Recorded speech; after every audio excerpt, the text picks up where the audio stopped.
নমস্কাৰ বন্ধুসকল, আজি আকৌ এটা গুৰুত্বপূৰ্ণ ভিডিঅ'লৈ সকলোকে স্বাগতম জনাইছোঁ। আপোনালোকৰ কাৰণে এটা খুবেই গুৰুত্বপূৰ্ণ নটিচ আহিছে, যিহেতু এইখন নটিচ আজিয়ে প্ৰকাশ পাইছে। আপোনালোকে নিশ্চয় গম পাইছে থাম্বনেইলখন চাই যে আপোনালোকৰ কি বিষয় লৈ এইটো ভিডিঅ'ৰ মাধ্যমেৰে আমি আলোচনা কৰিম। আপোনালোকৰ যি 7th semester FY UGP under Guwahati ইউনিভাৰ্চিটিৰ আণ্ডাৰত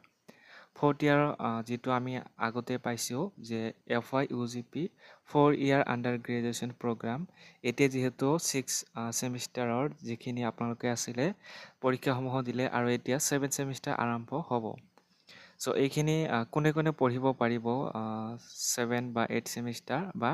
4th ইয়াৰ, সেইখিনি সম্পৰ্কে ইউনিভাৰ্চিটিৰ পৰা এখন নটিচ জাৰি কৰা হৈছে। ইয়াতে আপোনালোকে চাব পাৰে যে ৰিভিজড SOP and guidelines for introduction of 4th year of the 4 year undergraduate program FY UGP in college affiliated to Guwahati University,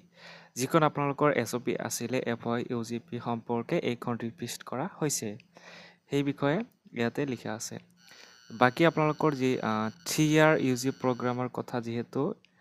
এইখিনি চাই ল'ব, কিন্তু আমি যিহেতু আলোচনা কৰিম প্ৰথমে আপোনালোকে জানি লওক যে আপোনালোকে যিহেতু 4 বছৰ যিটো পঢ়িব 7th চেমিষ্টাৰ, এই 7th চেমিষ্টাৰ কি কৰা হ'ব, এটা আপোনালোকে পঢ়িব পাৰিব দুটাইতো প্ৰথম কথা হৈছে দুটাত আপোনালোকে মেজৰ থাকিব লাগিব, তেতিয়াহ'লে আপোনালোকে 4th ইয়াৰ পঢ়িব পাৰিব।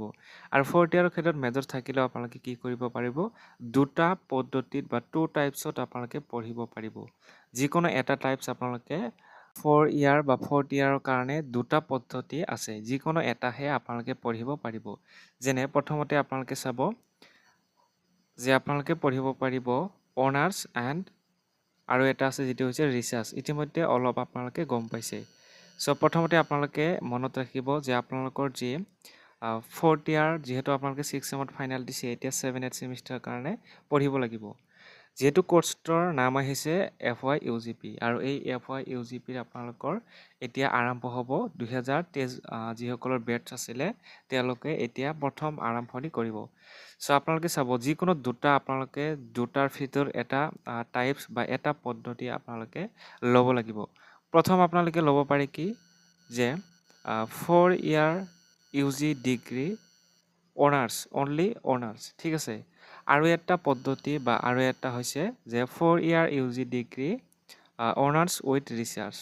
এই দুটাৰ এটা আপোনালোকে ল'ব পাৰিব। এই দুটাৰ বাহিৰে কিন্তু কোনো ধৰণৰ পদ্ধতি আমি দেখা পোৱা নাই। এই দুটাইহে আছিলে আপোনালোকৰ মেইন টপিক। এতিয়া আমি চাম যে আপোনালোকৰ যি 4 ইয়াৰ UG ডিগ্ৰী অনলি অনাৰ্ছ যদি আপোনালোকে পঢ়িব খোজে তেতিয়াহ'লে কি কি লাগিব। ইয়াৰ আগতে জনাই দিওঁ যে আপোনালোকৰ 4th ইয়াৰ পঢ়িবৰ কাৰণে আপোনালোকে অনাৰ্ছে পঢ়ক, অনাৰ্ছ উইথ ৰিচাৰ্চে কৰক, মেজৰটো থাকিবই লাগিব। প্ৰথমতে আমি চাম আপোনালোকৰ অনলি যদি অনাৰ্ছ কৰিব বিচাৰে এই ক্ষেত্ৰত কি কি কিছুমান এলিজিবিলিটি ক্ৰাইটেৰিয়া দিয়া আছে, ক্ৰাইটেৰিয়াখিনি আমি চাই ল'ম এতিয়া। প্ৰথমতে আপোনালোকে চাব যে 4 ইয়াৰ UG ডিগ্ৰী অনাৰ্ছ অনলিৰ কাৰণে কি কি ইয়াতে লিখা আছে বিষয়বস্তুখিনি। A student who has completed the 3 years of the FY UGP with major may enroll for a 4 year UG honors degree in the major subject discipline. A student with backlogs in the previous semester shall be permitted to progress to the 7th semester UG honors degree in the same college provided that she shall have to clear the backlogs within the stipulated chance as start in the regulation. ইয়াতে আপোনালোকে কোৱা হৈছে যে A student who was complete, যিয়ে 3 বছৰ complete কৰিব, major থাকিব লাগিব, মেজৰলৈ যিয়ে প্ৰথম ছেমিষ্টাৰৰ পৰা 6 ছেমিষ্টাৰলৈ সম্পূৰ্ণ কৰিব। আৰু যদি তেওঁৰ বা তাইৰ যদি বেক থাকে এই ক্ষেত্ৰত এই বেকটো নিৰ্দিষ্ট সময়ৰ ভিতৰত বেকটো আপোনালোকে তুলিব লাগিব, অৰ্থাৎ বেক আপোনালোকে কমপ্লিট কৰিব লাগিব, ঠিক আছে। বেক থাকিলেও হ'ব, কিন্তু বেকটো আপোনালোকৰ কমপ্লিট কৰিব লাগিব। যিটো আপোনালোকৰ এৰিয়াৰ ফৰ্ম ফিল আপ কোৱা হয়, এই ফৰ্ম ফিল আপৰ সহায়ত আপোনালোকে মুঠতে মেইন যদি আমি টপিকটোলৈ যাওঁ, ইয়াতে কোৱা হৈছে যে আপোনালোকৰ মেজৰ থাকিব লাগিব আৰু 3 বছৰ কমপ্লিট কৰিব লাগিব with major and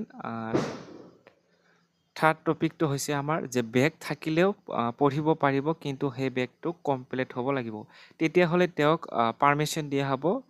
into the 7th semester UG honours degree ঠিক আছে ইয়াতে কোৱা হৈছে ক্লিয়াৰ দ্য বেকলগছ উইথিন দ্য নিৰ্দিষ্ট সময়ৰ ভিতৰত আচলতে এই যি বেক আছে আপোনালোকৰ এইখিনি কমপ্লিট কৰিব লাগিব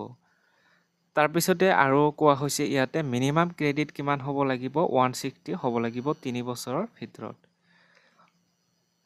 সৰি এইখিনি আপোনালোকৰ after completion of FY OGP অৰ্থাৎ 4 ইয়াৰ ডিগ্ৰী যেতিয়া কমপ্লিট হ'ব তেতিয়াহে আপোনালোকৰ with a minimum of 160 credit so এইখিনি আপোনালোকৰ আফটাৰ 4 ইয়াৰ কমপ্লিট যেতিয়া হ'ব ডিগ্ৰী প্ৰগ্ৰামটো তাৰপিছতহে আপোনালোকৰ 160 ক্ৰেডিটটো হ'ব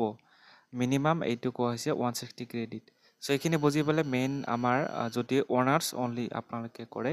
তেতিয়াহ'লে কি কৰিব লাগিব মেজৰ থাকিব লাগিব দ্বিতীয় কথা হৈছে যে বেকলগ আপোনালোকৰ বেক যদি এৰিয়াৰ কোনো ছাবজেক্টত আছে এই ক্ষেত্ৰত সেই বেকটো আপোনালোকে ক্লিয়াৰ কৰিব লাগিব ঠিক আছে এইখিনি আপোনালোকৰ মেইন টপিকছ তাৰপিছতে যদি আমি কওঁ যে 4 ইয়াৰ UG degree honours with research এইটো ৰিচাৰ্চৰ ক্ষেত্ৰত বহুতখিনি কোৱা হৈছে এইখিনি চাব ষ্টুডেণ্ট হো সো এইখিনি কথা আপোনালোকক ডাইৰেক্টলি কৈ দিছোঁ যে আপোনালোকৰ যে CGPA হয় এইটো আপোনালোকৰ ৰিজাল্টত চাব পাৰিব যেতিয়া গ্ৰেড শ্বীটখন ওলাই লৈছে যদি তাত আপোনালোকৰ এটা আছে SGPA টো বাদ দি CGPA টো যিটো হৈছে এইটো আপোনালোকৰ 75% বা 7.5 হ'ব লাগিব আৰু এইটো কেনেকৈ হ'ব লাগিব প্ৰথম সেমিষ্টাৰৰ পৰা আৰম্ভ কৰি 6 সেমিষ্টাৰলৈ CGPA টো আপোনালোকৰ 7.5 হ'ব লাগিব তেতিয়াহ'লেহে আপোনালোকে এই যে ৰিচাৰ্চ প্ৰগ্ৰাম এই ৰিচাৰ্চ প্ৰগ্ৰামটো আপোনালোকে পাব আৰু কোৱা হৈছে ইয়াতে যে student who have not clear all course till their 6th semester shall not be allowed to enroll in the FY OGP for the honors with research degree যদি কোনোবাই 6 সেমিষ্টাৰলৈকে ৰেগুলাৰ হিচাপে পঢ়া নাই তেওঁ কিন্তু এই ৰিচাৰ্চ প্ৰগ্ৰামটোত অন্তৰ্ভুক্ত কৰা নহ'ব 6 সেমিষ্টাৰলৈকে আপোনালোকে পঢ়িব লাগিব কোনো ধৰণৰ বেকৰ কথাটো ইয়াতে পিছত আহিব কিন্তু বৰ্তমানলৈকে student who have not clear all course আপোনালোকৰ যিখিনি কোৰ্চ বা পেপাৰ আছিলে সেইখিনি 6 সেমিষ্টাৰলৈকে নিয়মিতভাৱে ক্লিয়াৰ হোৱা থাকিব লাগিব ঠিক আছে এইখিনি আছিলে তাৰপিছতে আপোনালোকে চাব সো এইখিনি আপোনালোকে চাই ল'ব ইয়াৰে মূল কথাখিনি হৈছে 75% থাকিব লাগিব এইখিনি হৈছে আপোনালোক বা CGPA টো 7.5 লৈকে থাকিব লাগিব আৰু এইটো কিমানৰ পৰা ফাৰ্ষ্ট সেমিষ্টাৰৰ পৰা 6th সেমিষ্টাৰলৈকে আপোনালোকৰ যি ৰিজাল্ট আছে এই ৰিজাল্টৰ CGPA টো 7.5 থাকিলেহে আপোনালোকে ৰিচাৰ্চ প্ৰগ্ৰামটো কৰিব পাৰিব তাৰপিছতে বাকী আপোনালোকৰ কলেজৰ যিখিনি এলিজিবিলিটি ক্ৰাইটেৰিয়া আছে এইখিনি আপোনালোকে চাব নালাগে কলেজে এইখিনি আপোনালোকৰ কলেজৰ কাৰণে দিয়া হৈছে এইখিনি আপোনালোকে কলেজে চাব সো ভিডিঅ'টো ইমানখিনি আছিল বাকী কিবা আপোনালোকৰ এইখিনি যি আপোনালোকৰ 7 আৰু 8 সেমিষ্টাৰ বা 7 সেমিষ্টাৰৰ অনাৰ্ছ বা অনাৰ্ছ উইথ ৰিচাৰ্চ যিটো প্ৰত্যেকটো ছাবজেক্টৰে এইটো চেনেলত আপোনালোকৰ চিলেবাছসমূহ দিয়া আছে আপোনালোকে চাব পাৰিব ভিডিঅ'টো ভাল লাগিলে শ্বেয়াৰ কৰিব লাইক কৰিব আৰু আমাৰ চেনেলটোত প্ৰথমবাৰৰ কাৰণে আহিলে ছাবস্ক্ৰাইব কৰি ল'ব পাৰে